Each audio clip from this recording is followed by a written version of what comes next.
Un'alta colonna di fumo si è elevata nel cielo di Mestre poco dopo le 13, visibile da centinaia di metri di distanza. Fumo e fiamme si sono sprigionate improvvisamente dal tetto dell'ex Hotel Vidale, edificio in fase di ristrutturazione tra via Pietro Bembo e via Giuseppe Parini, scatenando il panico tra passanti e residenti della zona. L'incendio, alimentato probabilmente dai materiali di cantiere presenti sulla copertura, ha avvolto rapidamente la parte superiore della struttura. Il fumo denso ha invaso anche il vicino Corso del Popolo, rendendo per alcuni minuti l'aria irrespirabile e attirando l'attenzione di decine di persone.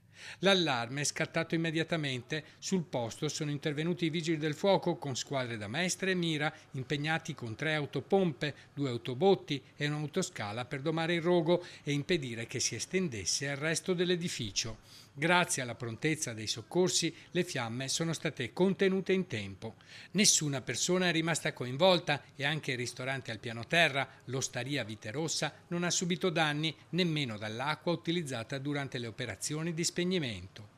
Proseguono ora le operazioni di bonifica e le indagini dei tecnici per accertare le cause dell'incendio. Tra le ipotesi, un malfunzionamento legato ai lavori in corso sul tetto. Sul posto anche la polizia locale e i carabinieri per la messa in sicurezza dell'area.